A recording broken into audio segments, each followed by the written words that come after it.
주보에는 순서제에는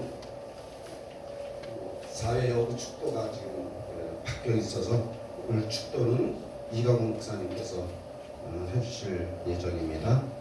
성경 한 구절을 제가 더 읽겠습니다. 요한복음 1장 19절부터입니다.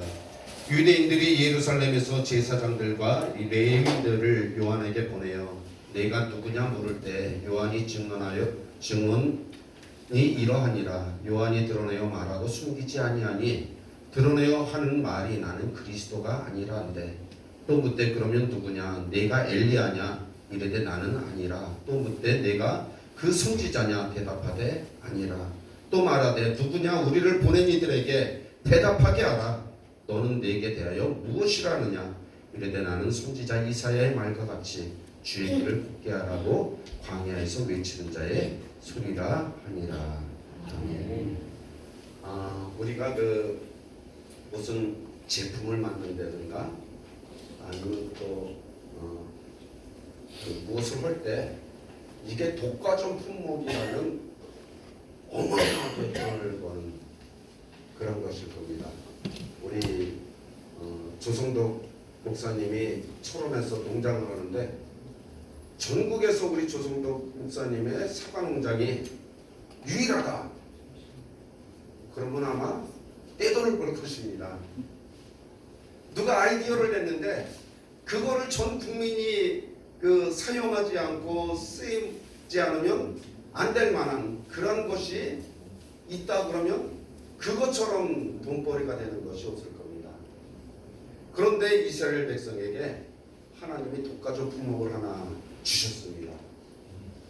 사람이 준 게 아니라 하나님이 주셨어요. 성전을 만들고 그 성전에서 제사하는 그런 독과점 품목을 하나님께서 만들어 주셨습니다.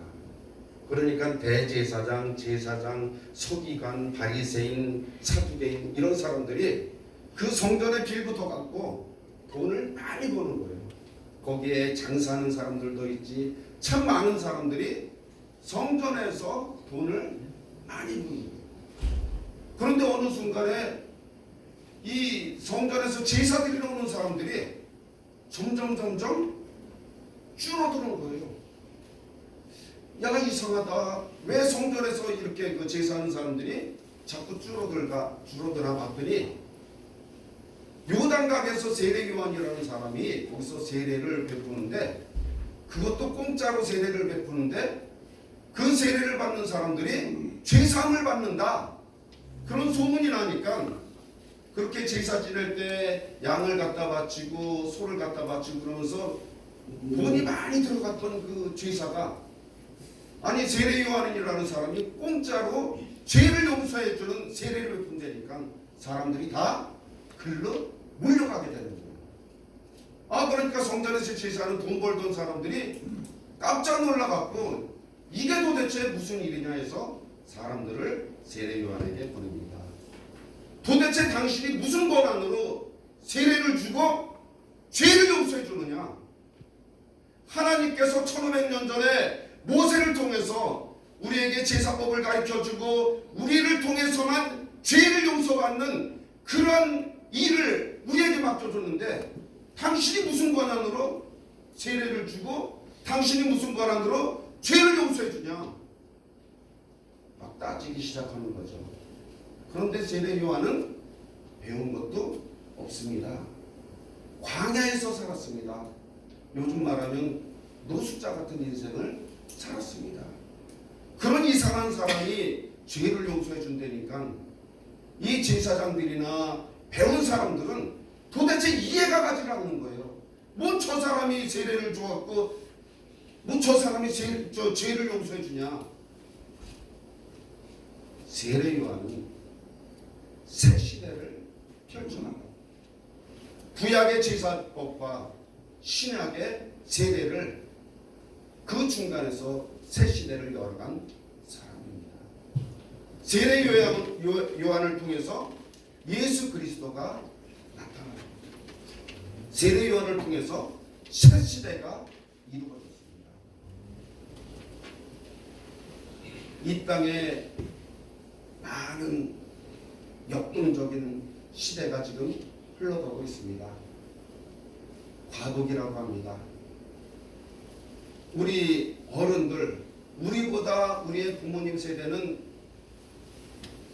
일제시대 때 해방을 맞이하고 6.25를 겪고 이 피폐된 이 나라 이 땅, 아무것도 없는 이 나라 이 땅을 맨주먹 붉은 피로 이 시대를 새롭게 만들고 우리나라를 부강한 나라로 만든 그런 세대들이었습니다.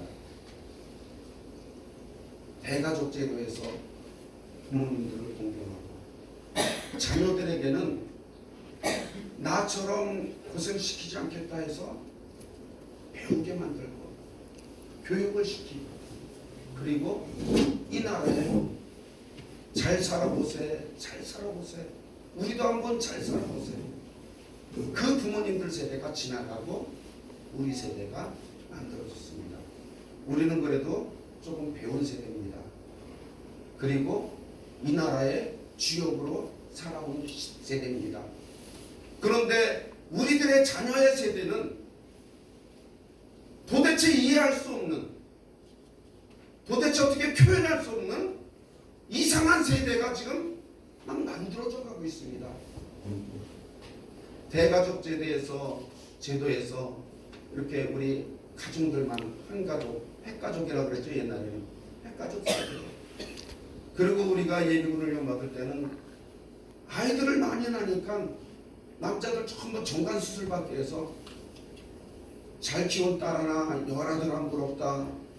그래서 인구를 정부에서 줄여버리고 그래서 이제는 하나 둘밖에 안 나고 그리고 예전에는 아들이어야지 이 제사를 그 조상적부터 내려왔던 이 제사를 아들에게 넘겨줘야 되는데 아들 딸 구별 없이 둘만 낳아 잘 살자고 하는 이런 이상한 말들이 나와갖고 그냥 이 대가 끊어지는 그런 시대가 우리에게 돌아왔습니다. 그런데 요즘은 IT 시대, 인터넷 시대에 갖고 도대체 알 수 없는 세대가 이 땅에 도래한 곳입니다. 우리들의 생각과 우리들의 그 지식으로는 알 수 없는 그러한 시대를 우리 젊은 세대들이 살고 있습니다. 우리는 불안합니다. 그러니까 태극기 들고 강작으로 나갑니다. 이 나라 어떻게 잘못될까봐 걱정하고 있습니다. 아이들이 그 성에 대해서 우리는 문란하다 그러는데 성에 대해서도 굉장히 이렇게 편안한 그런 시대를 살고 있고 우리가 도저히 상식적으로는 이해하지 못하는 그런 시대를 우리 젊은 세대들이 살고 있습니다. 우리 젊은 세대들에게는 하나님의 말씀이 들어가지가 않습니다. 우리 여기서 그 군송교 하시는 목사님들이 계십니다.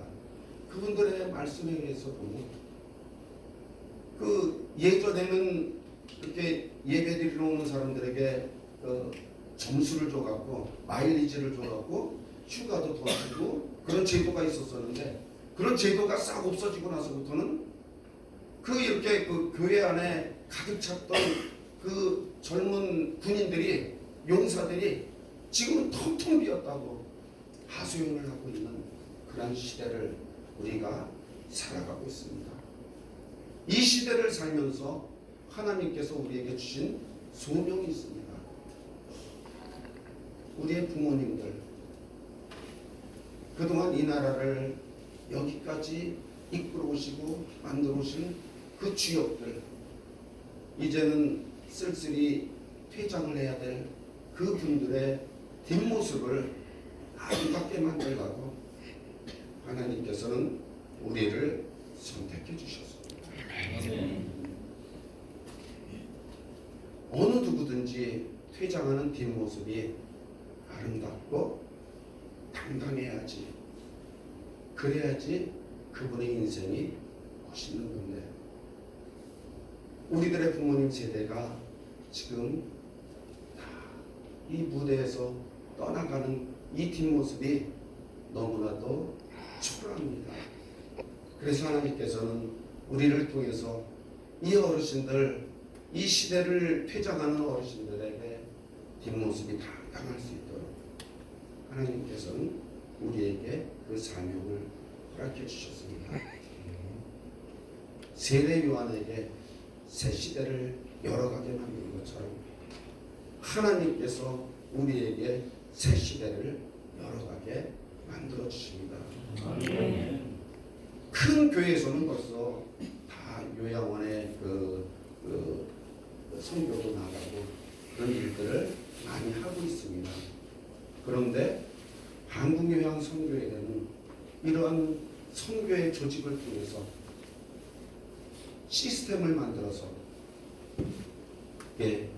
조직적으로 움직이게 만들게 하는 그런 일들을 하지 못했었는데 하나님께서 우리들을 선택해 뽑으셔서 하나님의 나라 일을 위해서 일할 수 있는 한국요양 선교의 비전을 품게 하고 새 시대를 열어가게 하는 그런 주역으로 여러분들과 저를 뽑아주셨습니다. 아멘. 얼마나 감사할지 모릅니다. 여러분들은 또 저는 하나님께 선택된 분들입니다. 하나님께 선택되어서 이 자리에 앉아있는 것입니다.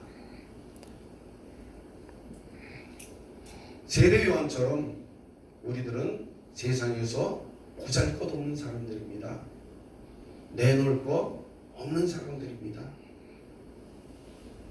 기라성 같은 목사 안수를 받고선 사회에 나와봤더니 메이저 그룹들이 쭉 있더라고요. 예전부터 이렇게 장로교, 합동, 총신, 대신, 감신, 서울신학대학 하여튼 메이저 대학들이 신학대학들이 줄비한 그곳에서 공부한 많은 분들이 벌써 이 사회에 다 이 사회를 장악하고 이 교계를 다 장악하고 있습니다. 그런데 나이 먹고선 이렇게 하나님의 부르심을 받아서 나이 먹고 목사 안수 받아서 이렇게 사회에 나와보니 우리들이 발 디딜 땅이 터전이 없더라고요. 그런데 왜 우리들을 불러서 하나님께서는 이 사명을 주셨을까? 우리들을 하나님께서 어디다 쓰시려고 우리를 불러서 공부를 하게 만들고 목사 안수를 주셨을까? 저는 목사 안수를 받으면 하늘에서 능력이 확 들어오는 줄 알았어요. 여러분들은 그런 생각 안 해봤습니까? 여러분들도 마찬가지고 저도 마찬가지고 목사라고 그러면 좀 다른 사람이라고 생각하고 하나님이 특별히 챙겨주시고 하나님의 특별한 사명을 가지고 계신 분이라 굉장히 조심스럽고 어렵고 그분의 말씀이 하나님의 말씀이고 그분의 삶이 하나님께서 인도하시는 그런 삶으로 생각해서 얼마나 조심스럽고 우리 목사님 대할 때 하나님을 대하듯이 우리는 그런 삶을 살아왔습니다. 그런데 제가 목사가 되고 보니까 아니더라고요. 그게 아니더라고요. 이상하네. 목사 안수 받으면 하늘에서 능력이 그냥 확 들어가갖고 뭔가 막 기사와 이적을 일으키고 병든 자에게 손을 얹어줘 낫고 그 문제가 있는 사람들을 예언해줘 가면서 길을 예배해주고 방향을 설정해주고 그런 목사여야 되는데 아니더라고요. 어쩌면 평신도 때보다도 더 헷갈리는 그런 모습으로 제 자신이 서 있는 것을 봅니다. 그러다가 목사 안수 받은 것은 그릇만 준비한 거구나. 하나님이 나에게 목사라는 그릇을 준비해 놓으셨구나. 이제부터 그릇에 담는 것은 내 능력이구나. 내가 얼마만큼 담느냐에 따라서 하나님이 일하시겠구나.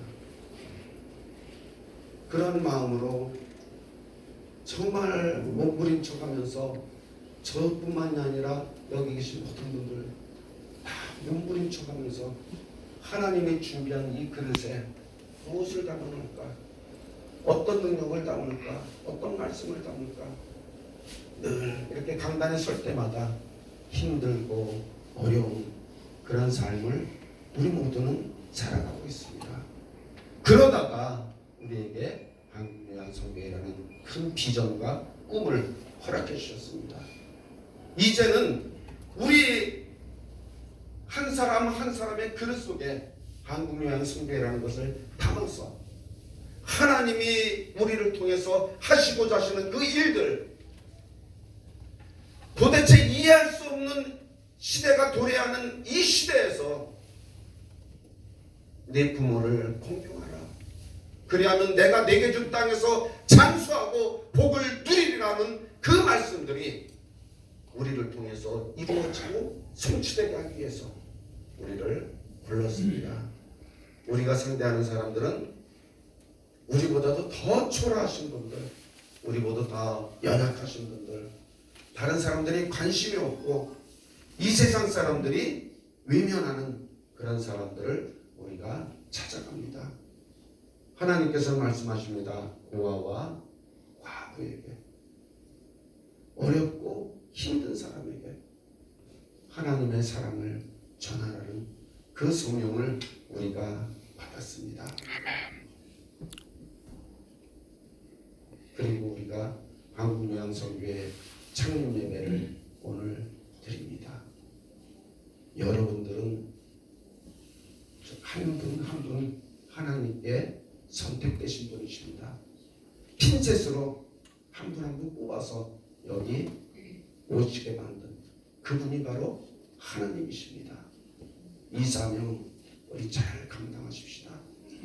누구나 할 거 없이 이 사명 잘 감당하십시다. 그래서 하나님 앞에 갔을 때 정말 해같이 빛나는 그런 모습으로 우리가 서십시다. 제가 그 요양원에 처음 갔었을 때 그 원장님이 그 말씀하시더라고요. 목사님, 우리 어르신들 천국에 갈 수 있도록 잘 인도해 주세요. 우리 어르신들 영원히 구원을 받을 수 있도록 목사님 잘 인도해 주세요. 그 말씀을 하시는데 그 원장님의 믿음도 믿음이지만 그 말씀이 저에게는 하나님의 음성으로 들렸습니다. 그래, 송목사야, 이 어르신들 천국에 올 수 있도록 네가 잘 인도해라. 아무것도 모른다, 치매가 걸려서 정신이 바짝 떠오는 이분들, 내가 사랑하는 이분들을 네가 천국길로 잘 인도해라. 믿음이 떨어지지 않도록 네가 잘 이끌어 달라고 하나님께서 말씀하시는 것 같아서, 그래서 얼마나 그 말씀을 붙잡고, 그리고 그 말씀을 듣고 어르신들을 보니까 어르신들이 한 분 한 분 얼마나 소중한지, 우리에게 하나님은 그런 모습으로 다가오시고 그런 모습으로 우리에게 한 분 한 분에게 사명을 주셨습니다. 이 사명을 잘 감당해서 한국요양성교회가 이 시대를, 새로운 시대를 열어가는 주역이 될 수 있도록 우리 모두가 힘쓸 수 있기를 주님의 이름으로 축복합니다. 자, 우리 함께 기도하는 시간을 갖겠습니다.